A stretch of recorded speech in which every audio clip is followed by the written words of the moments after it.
happy Friday night. You guys are getting a special edition of Sound Injection because we normally don't go live on Friday nights, but we are fucking tonight because we got Steve from Wolves Don't Sleep. What is up, America? Straight coming to you live from the UK. And thank you, Steve, for getting up for the time that you're out over there right now. I'm shocked. It's not getting up if you don't sleep, mate. Don't worry. Yeah. I feel absolutely terrible. We had one. It actually worked out real well the other night because we did one on Wednesday night, and the band was from Australia. So 9 o'clock at night here was 11 a.m. the next day there. So it worked out, but we do a lot of like overseas bands, but normally we try to set it up. I feel so bad that we didn't know you were from the UK. Honestly, don't worry about it. Like, I'll lose a bit of sleep, but it's not the end of the world, man.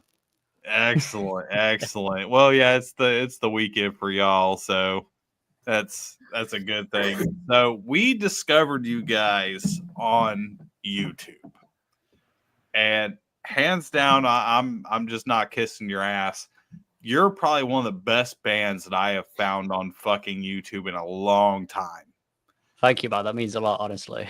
And I'm gonna say this because I'm about to trash America just for a second, and everybody's gonna get mad at me. America, cover your ears.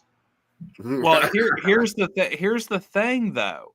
The fucking UK has the bands, the quality of bands that they have that are coming out that are like independent bands far destroy everything that's coming out of the US. Now there's good indie bands in the US, there's a lot, but the UK indie bands, holy fuck. Yeah, you guys are blowing it up right now. You guys in the UK are fucking killing it. That's all I can fucking say. Must be somebody in the war or something. I don't know. Like, we're just a bunch of angry people. Dude, because like we've done so many UK bands. Because we've done like Defenses has been on the show, which I shout out to Defenses. We love them. Fucking Cherry is amazing. I know you guys are playing a show with them here very soon at a festival. Yeah, Mangata Fest. Yeah, because that's essentially become like a massive mates fest because the amount of bands on it that we all, near enough everyone knows each other. So it's just like everyone who is friends is just there in like one day, and it's going to be absolute carnage. Yeah, so it's like we've interviewed Defenses before. They were back in like season 2. We've interviewed Cobra Mouth, which is from the UK, and they're fucking amazing. We've had King Kraken on the show. We've had so many fucking UK bands on the show, and they're all phenomenal. They're all fucking good. Like, there's not a bad one out there. In a really weird way, that's how I feel about bands that I find in Australia. Like, there is something happening in Australia, probably because the country's so damn dangerous that it's just like they're like coming out with the hardest stuff known to man. But yeah, we just had to talk because we had the band Lost Beneath on Wednesday night, and they're from Australia, and we were talking to them about their kangaroos and their koalas and their spiders and their snakes, and yeah, they have like the world's venomous everything. Everything's out to get you. But honestly, it is really cool. We've got going on in the UK at the moment. Like, it feels like it's getting a big resurgence in like the underground scene. Yeah, which is like, it's amazing to see because like I've been doing this since I was 15, so it's had its like ebbs and flows, but it feels like everything's on the up again now, which is a shame because a good chunk of venues are being shut down. So we're just gonna have to like really improvise and start playing in people's living rooms or something. Really? So that's gonna lead into my first actual question. How is the local scene as far as like indie bands in your area? Because we've heard a big mixture from different UK bands that we've had on. We've had some say that it's phenomenal and they have no problems getting shows and it's great. And then we've had some tell us we have to travel for like 2 hours plus just to play a show. It is a massive mixed bag because honestly, like, we have like some hometown shows which absolutely suck, and then we get some that like just knock it out the park. But we've also had some of our best shows have not even been where we're from. One of our favorite places to play is Mansfield, which is about 45 minutes down the road from us. And every time those guys just turn up and it gets like proper rowdy. And Manchester, which is like 2 hours north of us, always sick. So it just depends. Like there's no real measure for it. So I can understand people's frustrations, but that's just the nature of being in an underground band. Like you're gonna have good nights, you're gonna have bad nights. You can't really write off a city or a town just because of like one or two instances. You just got to keep cracking at it. Right. So how far are you guys from London? It's about 2.5 hours drive. But you have to add on like an extra 40 minutes because driving in and around London is essentially the seventh circle of hell. And we've got like we've got a pretty big north-south divide in this country. So anything below this place called the Watford Gap is essentially the enemy for everyone in our part of the country. Okay, all right. That is joking thing. It's just like a joking thing, county by county. Like we're a small country, but you can go like 10 miles in any direction. You got people with different accents, dialects, and just everything. It changes so drastically, but it's pretty funny. Yeah, that's kind of the consensus that we've gotten from a lot of different ones. Like we had that conversation with Cobermouth, which I can't remember exactly where they're from. Oh, they're from Bristol. So, oh yeah, Bristol's proper south. That's like 3 odd hours. We played there once or twice, and it was like the hottest day of the year in a basement with no aircon. Okay, yeah. So the band Cobermouth. See, that band, that was probably one of the very first UK bands we did was Cobermouth. And I actually seen them because they were in a publication of a magazine in the US. Oh, so nice. We seen them in that publication, and I read because I subscribe to it every month and get it, and I seen a little insert of their music, so I listened to it, and I was like, God damn, this band is badass. So we brought them on, and they're from Bristol, and they were fucking amazing. So it's just crazy how different every single UK band that we talk to. It's all different. We've never heard the same story from any UK band ever. You probably won't. Even if we play the same gig, you'll probably get two different stories from what happened that night. That is absolutely nuts. All right, CB, you're up on deck, brother. All right. So what is the craziest thing that you've seen while being on tour with your band or being on a tour watching other bands? I mean, one of this is from a festival called Bloodstock. I was just there a couple. Yeah. I go every year because it's like my favorite place to go. We haven't been able to play there yet because booking's difficult for festivals, but hey ho, try every year. I was watching the Black Dahlia murder. It was like 3 o'clock in the afternoon, and I was in the middle of the pit, and this guy, like absolutely massive dude, quite chubby as well.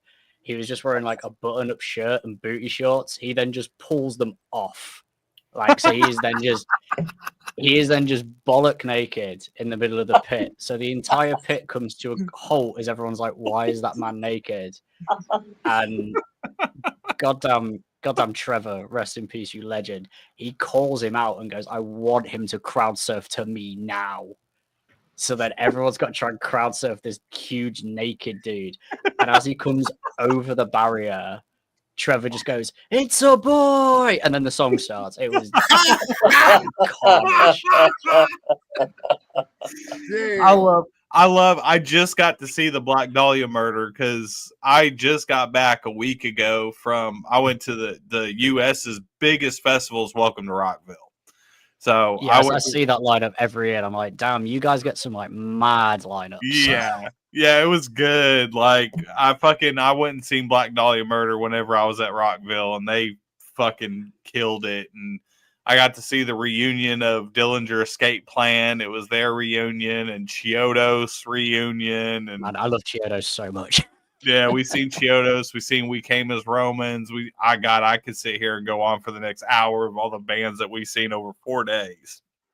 But Black Dahlia Murder was nuts. Absolutely I fucking can only insane. imagine. But the key thing that you're missing is like your American festivals do not compare to the level of carnage that is a UK festival. They don't. Like They don't. there is like it is like night and day. I've always wanted to go to Bloodstock, but I've always wanted to go to Download Festival.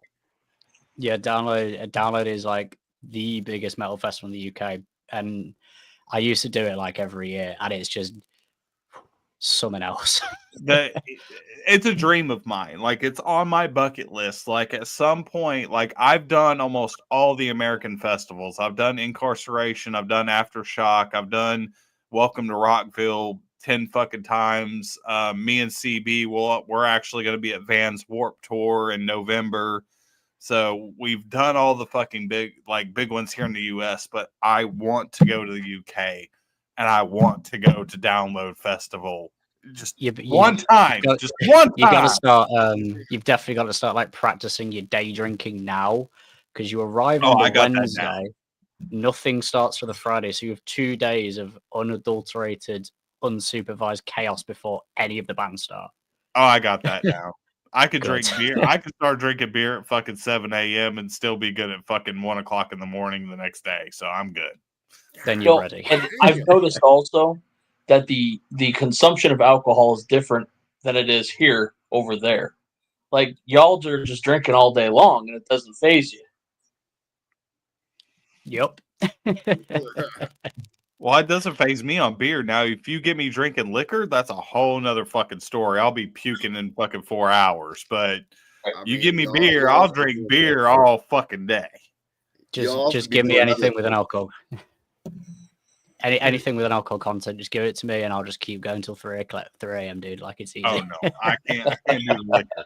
I can do the beer, but not the liquor. Nope. I'll be sick as a fucking dog if I start drinking liquor. I can't tell you the crazy shit that I seen at fucking Welcome to Rockville on people fucking drinking liquor. I was watching dudes puking at like fucking 1 o'clock in the afternoon. It has only been going for fucking 1 hour, and they're already fucking throwing up everywhere. It's fucking always happens, man. Ridiculous. All right, Mosh, you're up on deck. All right, so what is your dream bus that you could customize in any type of way with no budget requirement or anything? Bro, I'd just be happy with a bed I can fit in. Like, I'd just be happy to have like a microwave and a fridge and a kettle. Like, I'm not out here looking for like absolutely insane stuff. Like maybe a TV. Like, honestly, like the few tours that we've done, we've just rented like a 9-seater van and just done our best.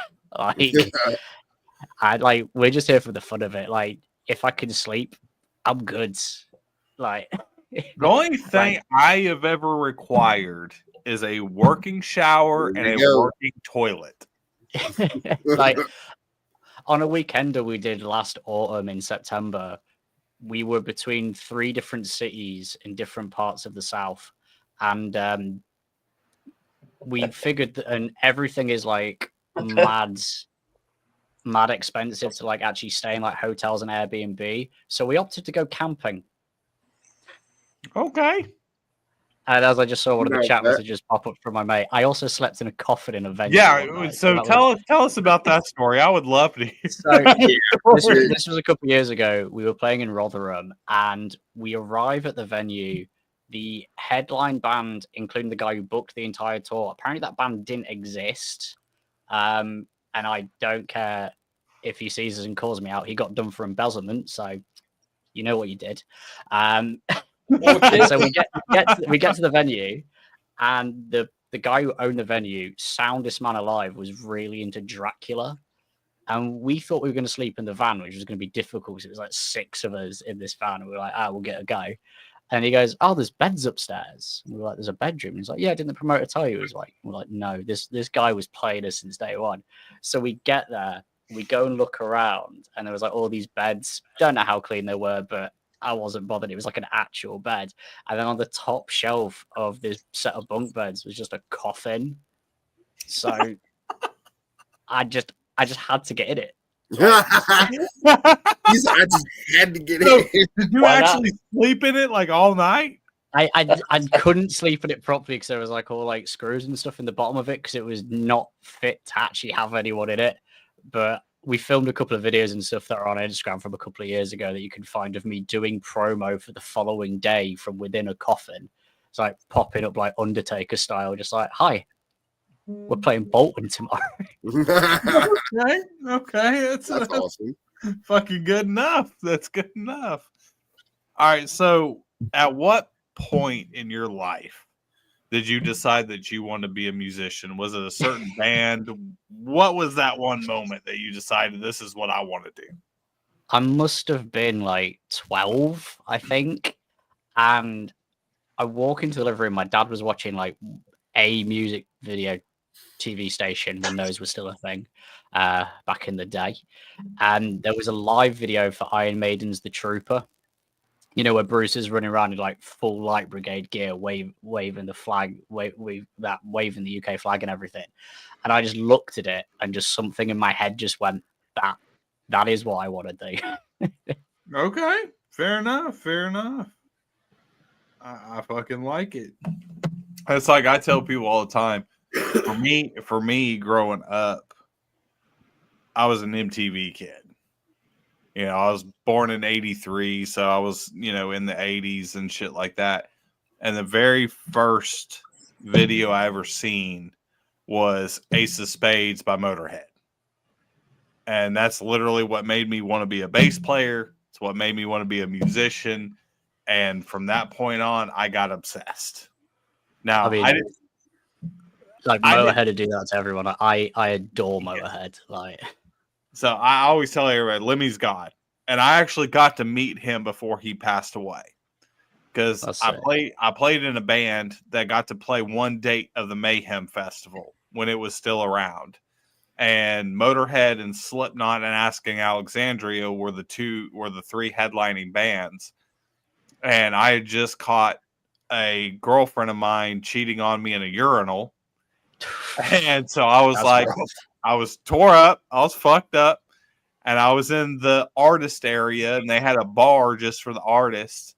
And I was sitting there, and I remember I'm a big American football fan, so I was watching football and sitting there fucking drinking my ass off and chain smoking fucking Marlboro Red cigarettes like a goddamn madman. And I get this fucking hand on my shoulder. He was like, man, I know a guy in distress when I fucking see it. He's like, what's wrong? I didn't even look at him. I was just like, you know, I just caught my girlfriend cheating on me, fucking whatever. You know, he's like, in a urinal? I was like, yeah. He's like, man, that's disrespectful. I said, yeah. He yells at the bartender. He goes, bring us a bottle of Jack. It wasn't no shot. A bottle. He wanted the whole goddamn bottle. And he was like, you want to smoke? And I was like, I got cigarettes. He's like, no, I'll smoke one of these.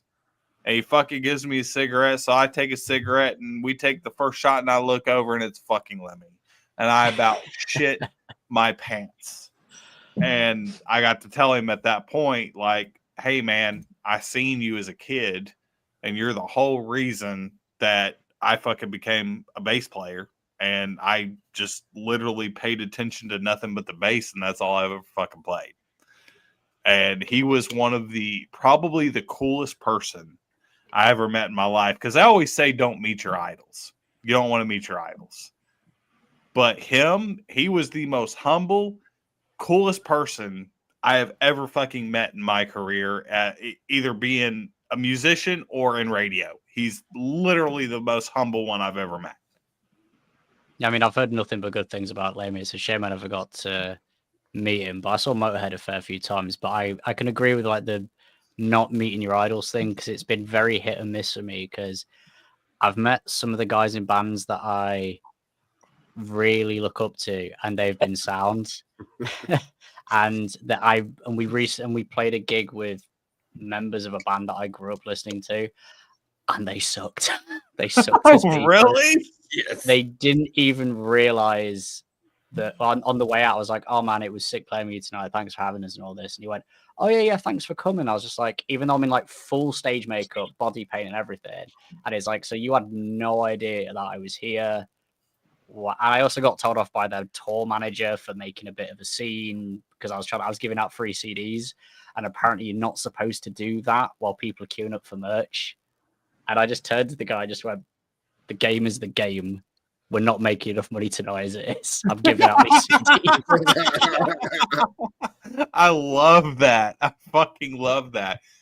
I was just like, bro, I gotta hustle. Like, we didn't even get our own merch table. I was selling t-shirts over a little balcony next to the merch table. It was I respect an insane that. setup. I respect bands so much because I found so many bands. Like one of the bands that really sticks out to me is I went to Welcome to Rockville one year back when it was still in Jacksonville, Florida, before they moved it. And there was a band called Gemini Syndrome that played. Now they're huge over here now, but back then nobody knew who they were. Yeah, that name doesn't ring a bell for me at all. Go look them up because they're a damn good band. So Gemini Syndrome played. And when they got off stage, they didn't go back to their tour bus. They didn't go back to the artist area. They got down, they jumped the barrier and came over into the crowd and shook everybody's hand, taking pictures, handing out fucking CDs, whatever they could fucking do to talk to anyone that would fucking talk to them. It's how it's got to be done. Like when we play, we've all got our roles at pack down. So we've got like a metric ton of gear. Because it doesn't help that our drummer idolizes Chris Sadler, so like he's got like more symbols than should be necessary for the size of venues that we play. But it will literally be like, I've got eyeline of the merch stand. As soon as I see people go towards it, I'll shout at one of the boys. I'll just throw everything down and just bounce straight over, and just do what I can because you got to do it. Right. All right, CB, you're up on deck, brother. All right. So for your ideal show, where there's no limit to money, how would you want your show to be to give your fans one of the best shows that you can ever give? I have some terrible ideas, and that's why we vote as a democracy. I really want some pyro and CO2 cannons, and I'm thinking like some of those Slipknot scissor lifts, like and inflatable beach balls just for a laugh. Just dig it. Okay. Ultimately, it's like, but at the same time, I'll be more focused on just like massive video wall with everything linking in together. Maybe videos across the drum risers. Okay. That's me off the cuff with like 30 seconds things that I think about in passing of like, damn, it'd be nice to have a budget, wouldn't it? Like we have a massive confetti cannon that we are going to pull out at some point, but we're not quite sure if how it will work because it's like an industrial size one. So we need to like actually test it. Yeah, test it. But you can get the CO2, like we call them like stage volcanoes. You can get those for relatively cheap. Like I bought mine. I've had mine for years. I bought mine off of fucking Amazon, and they work fucking fantastic. You have probably just given me some dangerous knowledge there, my dude. Amazon everything. Just talking about Amazon everything. Confetti shit, fucking cannons, whatever the fuck you want. Go on Amazon, fucking order that shit. You're good. Except for musical gear. Don't buy musical gear. Yeah, no, I mean, at this point, we're going to need like bigger cars to put everything in. Like we've got enough gear as it is. Like if we start rolling into everything else, we're going to need to just wholesale buy a van, which we can't justify at this point. We can't do it. True. It's like I just bought my custom. I just got a brand new bass for tour, and fucking yeah, I bought that from another. Don't buy musical gear from Amazon. But anything else stage wise, you're good. Lights, cannons, you're good. Do it. All right, Mosh, you're up. All right. So, what would be your band's flavor of alcohol? I mean, what What flavor of alcohol would your band be if it was? The red cola dragon soup. What the You're gonna have to explain that. I probably should have gone. If I knew this was going to be a question, I could have gone and got one from the shop for you. So you guys have got Four Loco, yeah? Yeah, Yes. but we don't drink Imagine it. that 'Cause it'll kill if you. it- like, does that still have the caffeine in it or not? Like, Yeah. because I've Yes. tried some of it over. All right, the Four Loco over here, they've taken the caffeine out. So imagine if Four Loco was created by the Scottish. That is fucking That's terrifying. You can legally have 2 cans a day before it feels like if you go over having 2 cans in one sitting, it feels like your heart is going to blow up. Yeah, you die. Damn. We have actually been harassing Dragon Soup for a while to like sponsor us. They sent us t-shirts at some point, and a good chunk of our content was reshared on their stuff. So once we start running into festival season for these up and coming gigs, I'm going to start harassing them on socials again. So then more people just like, it's been a constant thing of pictures of our merch table with cans of Dragon Soup on it. It's just been an ongoing thing. So yeah, People, if we had people die over here from Yeah. Four Locos. Mm-hmm. obviously that is a skill issue. So Damn, I remember drinking 2 of those one time, and I was done for. I could not move, and I was 21 at the time. Yep, and I drank 2 of those damn things, and I laid in the bed. I was done. What the fuck is a Bucky bomb? right, so once again we are back into Scotland. There is this drink isn't made in Scotland. It's made by monks down south somewhere in a place called Buckfast. And it's a tonic wine but also has caffeine in it, but it's mainly drank in Scotland, and 6% of the people who get arrested in Glasgow on a Friday night, that is the last thing that they had to drink. I love Buckfast. The phrase that comes with it is Buckfast gets you fucked fast. And it's a beautiful substance. But yeah, like when I got these cans of Four Loco, right, and I realized I had no caffeine in it. So like I did like a review on like Instagram. I had like Americans in my comments like bullying me because I was like, yo, this stuff tastes like shit. It just tastes like apple sours, but like worse. It doesn't hold a candle to my glorious Dragon Soup. And like these American guys in the comments are like, oh, you just don't know anything. I was like, I'm literally from the country that invented binge drinking.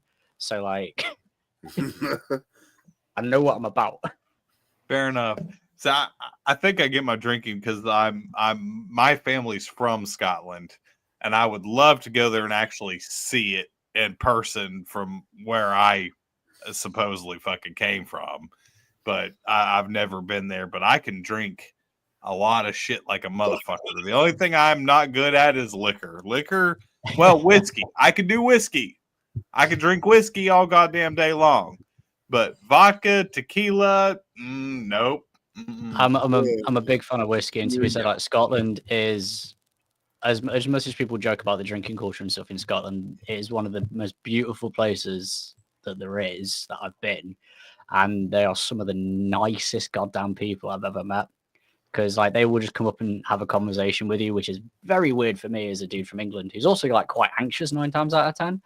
So to have a guy, because we went all the way to Glasgow to see Believe in Within do a headlines show the other year, and it was just like amazing. Well, Bethany, I could drink whiskey like a motherfucker, so we're good. We're good. I could drink any whiskey. My preferred whiskey is bourbon. I love fucking bourbon. Oh, stories we could tell. You shut your fucking whore mouth right now. Bourbon's decent. I'm a single malt Scotch guy myself, but I like Scotch. I like Irish whiskey. I'm a big fan of Jameson. Fucking, I like all that. I can get down on it. Beer is my main choice. Beer is my number one choice. Usually that's what I always drink is fucking beer, but every once in a while I get in my mood and I can drink fucking whiskey all damn day. But you give me anything else and I'm going to be fucking curled up in a shower crying and puking and it's not fucking good. Well, if you guys ever make it over to download, we'll put that to the test, mate. Dude, I'm coming. Somehow, some way, at some point, my ass is fucking coming to download. I don't give a shit what I gotta pay. I'm fucking coming. Bottom line. All right. So on that, if you could tour with any 3 bands of your choice, who would you tour with? The first one's got to be Believe From Within because we have hung out with those guys a few times, and their guitarist Snev recorded our EP before our latest one. So we spent a week in Glasgow with him, which was chaotic as anything. Okay. So Believe From Within are up there. Goddamn, Fit for a King, and just for the absolute carnage, my boys I absolutely adore from Australia, the Gloom in the Corner. They are like unreal. Okay. That would be my pick of keeping the rest of the boys happy and also making me happy. Okay. I actually just sing for a King at Welcome to Rockville. They played Welcome to Rockville, which I actually did not realize that they are a Christian band. I had no fucking clue. Yeah, that's been a bit of a surprise one. It's who else was it? It's like Phineas. They're also Christian as well. Although I miss Phineas would come back. I missed them immensely. Yeah, I say one of the first bands I ever played with was Gideon, and I didn't know that they were a Christian band. I don't think they're Christian band really. They don't label themselves as Christian anymore, but when they first came out, they did. And one of the bands I was in, we actually opened for Gideon, and I was just like, "Holy shit, they're fucking badass!" Which I'm not Christian at all, but I still like a lot of fucking Christian metal and Christian rock. I don't give a shit, you know. I don't. Yeah, I mean, ultimately, like your faith and ideology shouldn't be the massive selling point for your band because, like, I consider myself somewhat pagan, but it doesn't really come into the stuff that I write about. Right. It was some of our imagery when we first started, but then we moved away from it because there's also a lot of the stuff in Europe with a lot of neo-Nazi people using Viking imagery. So I was like, let's just move away from that one very sharply. I hate that because like I'm pagan myself and I'll still use it and I get people all the time, "Oh, you're a neo-Nazi." No, the fuck we're not. That was our shit before they fucking did it. They stole that shit. Fuck them. Hard agree, but it's just in terms of the way that the internet works, it's better to wear on the side of caution. And also we went a bit more goth with everything, so it just works better. Yeah. But in terms of like all the Christian stuff, like Fit for a King, Phineas, Gideon, as long as you're not like rolling up with like your merch has just got Jesus loves you on the front and stuff, like it's easy to get in because like there's absolutely nothing wrong with the majority of religion because it is supposed to be helping people deal with the existence of the universe at large. And I do end up reading a lot of like religious stuff because you can get a lot of inspiration because I stole this book from a chain in England. There's a chain of pub called Weatherspoons that are ridiculously cheap and cheerful, but they also have like loads of random stuff littered around the pub because they're all like kind of old buildings. And one of the ones in the city centre just had loads of books on the shelf, so I stole a couple. And it turns out one of the books, I started flicking through some of the pages, and I was like, "Yo, some of these like verses are like pretty hard." And it turns out it's all sermons from this preacher who died in like the early 1900s. But there's a lot of really cool concepts and stuff in there that I've been like pouring through and be like, "Oh, this is a cool idea," and then I might use that for lyrics later on. Doesn't mean that I'm preaching.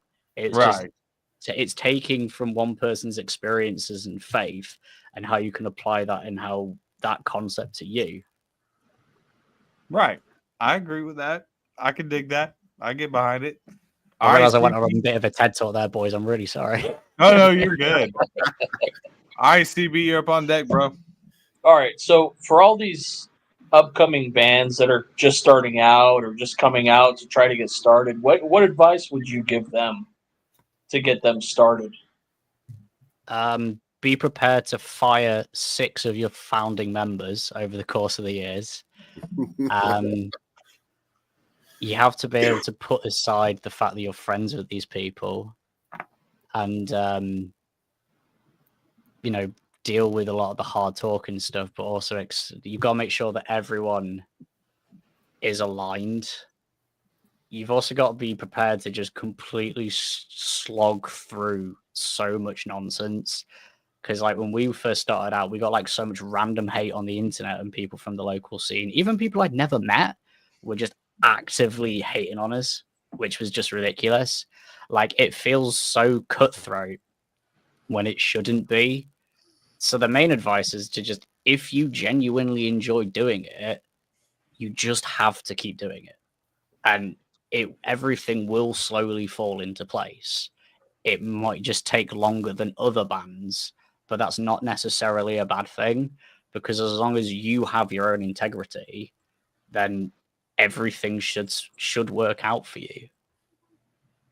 I agree with that. It is, the music industry is extremely cutthroat, and it doesn't matter if you're a band or you're in media, because I'm in both. So I see both fucking sides of the coin, because I obviously work for a radio station, but I'm also in my own band, and we see it from both sides.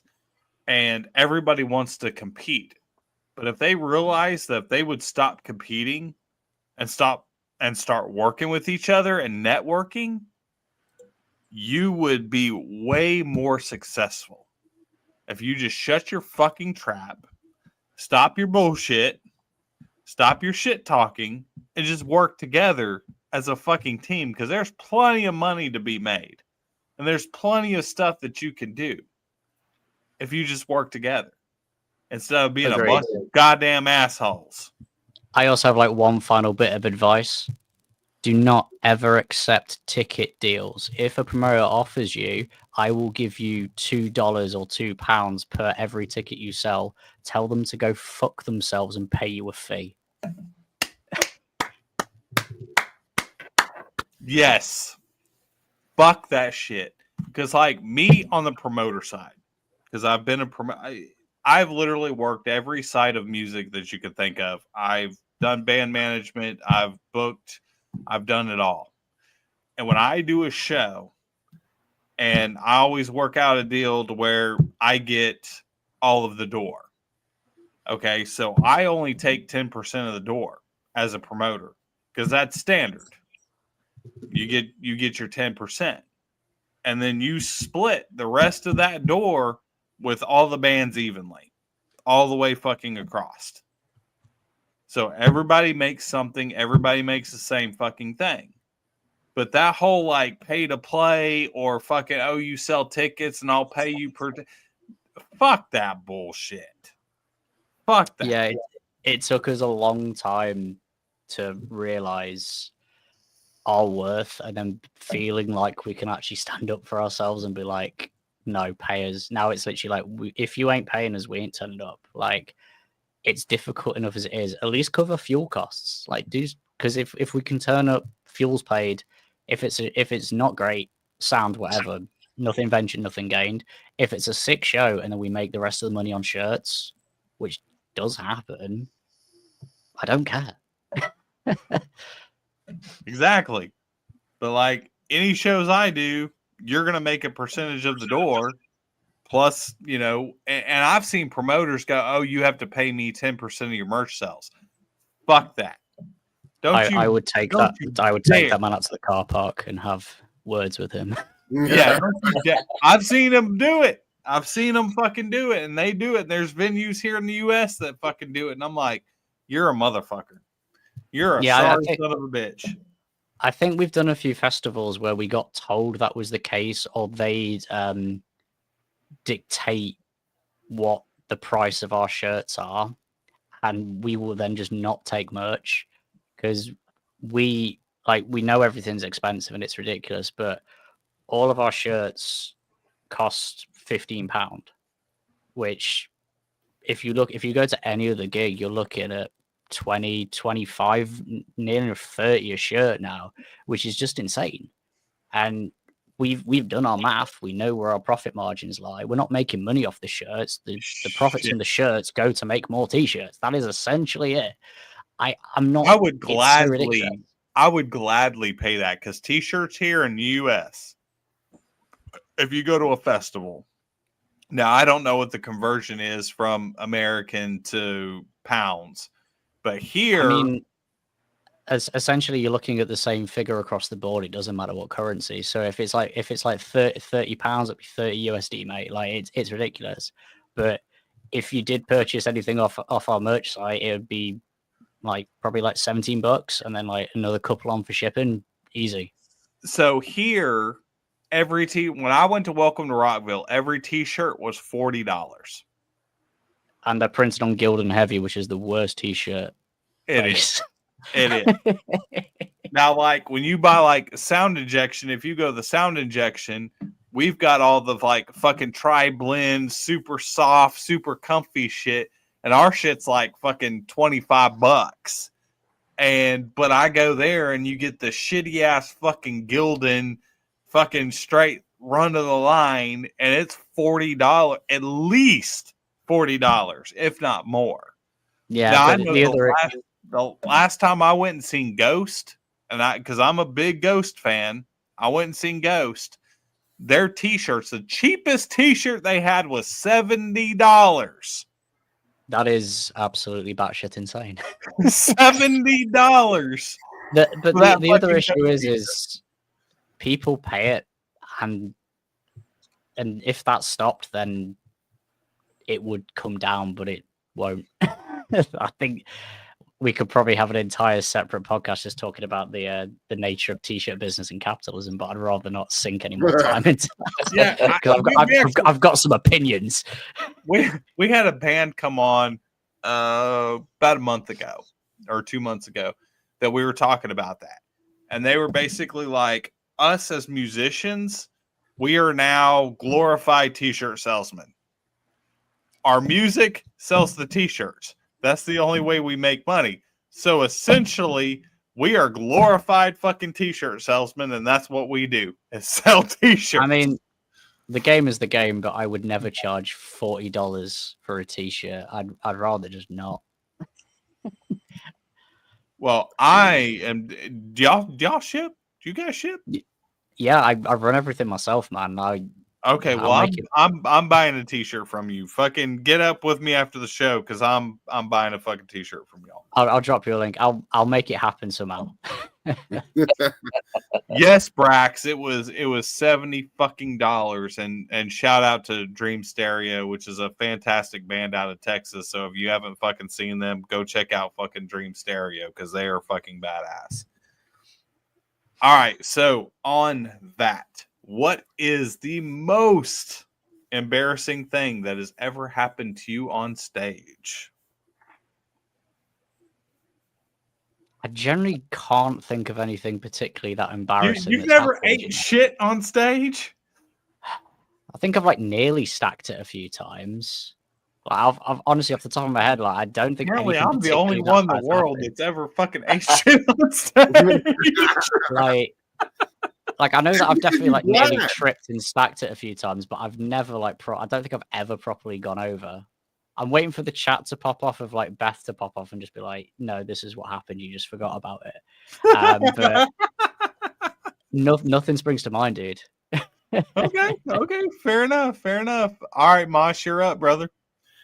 So what's one lesson that you learned in life that you will take to the grave? That is a rough one. Do you mean just music or in life in general? Because Either or, it doesn't matter. You can give it both stories. I think in terms of like across the board of everything is you've got to be prepared to have hard conversations with people and not be afraid of difficult shit. Because I feel like this band is the only thing that I genuinely love more than ever anything, and we are only starting to gain traction now over the past couple of years. And I feel like we could have done it a bit quicker if I just kind of held my own a bit more and just stood up for myself and just had these difficult conversations and actually just gone, instead of being worried about offending people who are my friends, who were, funnily enough, all previous bandmates, if I just sucked up and gone, no, this is it. If you don't like it, fuck off. And just standing up for myself, I feel like that is the best thing you can do. If you truly believe in something and you want it to work, you have to just bite the bullet and tell people to go fuck themselves. You do. I mean, being on both ends of the coin, you know, there's friendship and there's business. And you cannot combine the two. You have to learn how to separate business from friendship. Yeah, and if you can't, if you're worried about having a conversation with someone who keeps fucking something up, and then, but you're scared of having that because of how they react, all it does is drag the problem further and further and further down the line. And then it will come to a breaking point where you essentially need to come to blows with these people. You've got to be able to like compartmentalize it. You're right. I mean, it is. And you have to keep that because, like, I've had friends who have worked for me before in the past that I had to fire. Did I want to fire them? No. But did I need to fire them? Yes. Because it's just got to be done. They weren't doing their shit. They weren't putting in their effort. So as far as, you know, making a career out of this, you need people that are going to match your fucking energy. And if they don't match that energy and they're not putting forth that effort, it's fucking pointless. It's going to fail because it takes a small village to run anything. It doesn't matter if it's a podcast like this. Like this podcast, we've got like 12 people on fucking staff just to run this podcast. But then you think about as a band, you've got techs, you've got stagehands, you have merch people, you have the band. By the end of the day, you've got 15 to fucking 30 goddamn motherfuckers that it takes to run that shit. And everybody has to fucking pull their weight or it doesn't work. At the same time, it's also about understanding how everyone works and how they get their shit done. Because one of our main issues that we have is literally writing songs. Because it's hard to kind of go, right, we need to write an album this year. It's like, how do you write songs? And we've had a few sit downs and we basically gone, right, this is how the two main songwriters who are the guitarists work. And so that's led to us coming into this really weird zone now where me and the bassist, I'm a vocalist. I am not the most talented person in the band by a long shot. I have been demoing like 2 to 3 songs a week, but by coming up with like the shittest stuff known to man, I could then pass it to the guys and they go, I see what you're doing here. Let me fix it for you. And then it helps the ball roll instead of you're smashing your head against a brick wall hoping someone will just pull a riff out of thin air. So it's all about a matter of like trusting each other and getting it right. As long as everyone's heading in the right direction, you can make it work. And to be fair, we have had like a really good support group around us as well that we can rely on. That's why we've started referring to our friends who get involved in all of our shit as the Wolves Extended Cinematic Universe. Okay. Okay. Damn. So on that, I'm kind of glad that you brought that up. So what do you listen to as far as bands are concerned that get you into that writing process? Because like with me, I can't listen to metal before I write.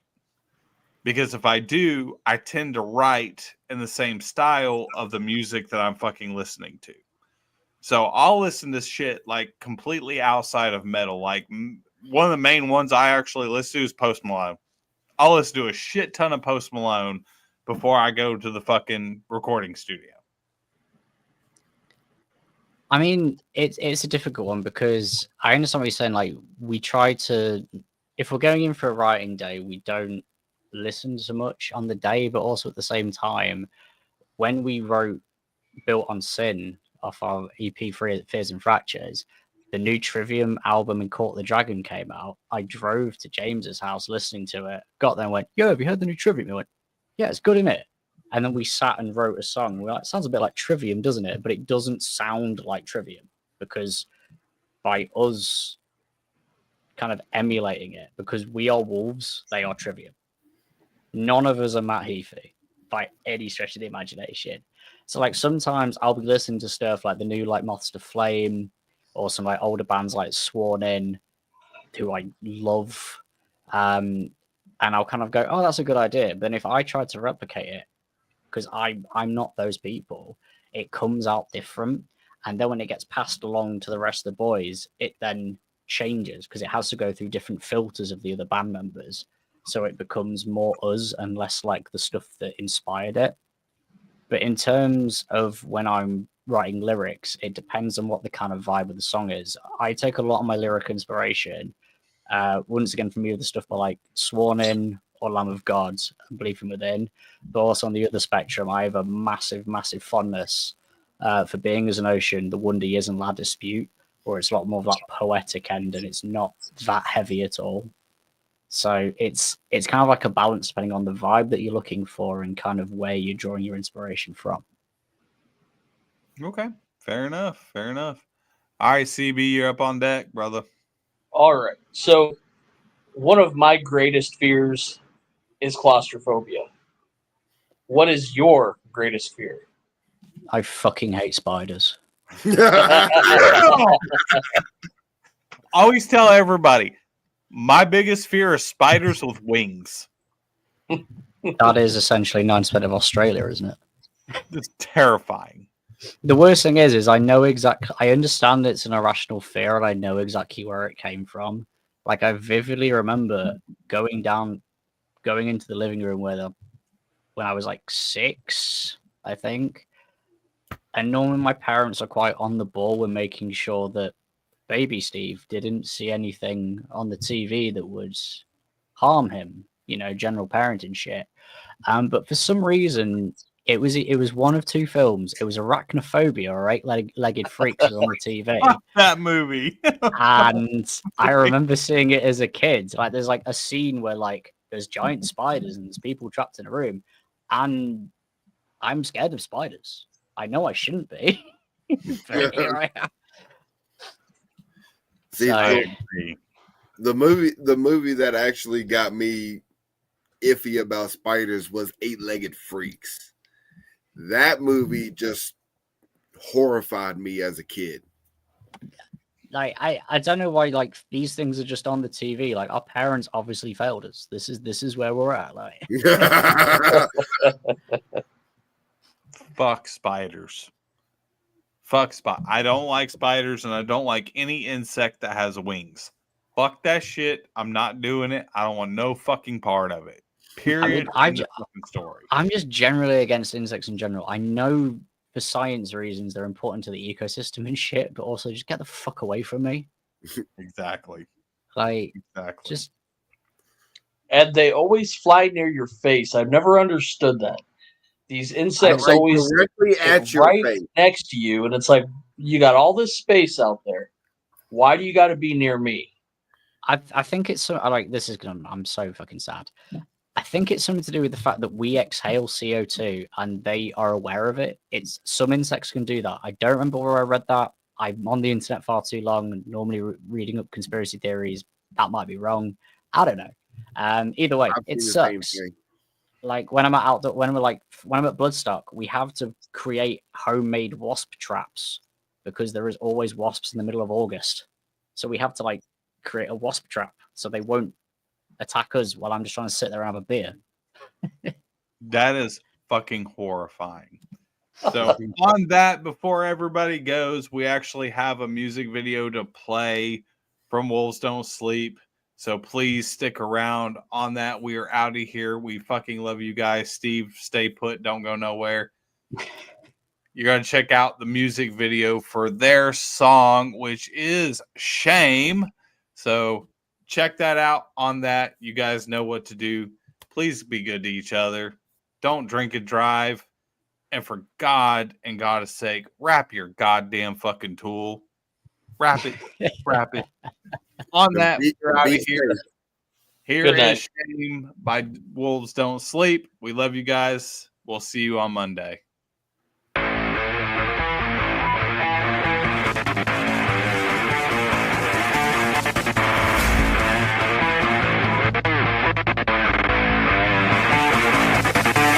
Shame.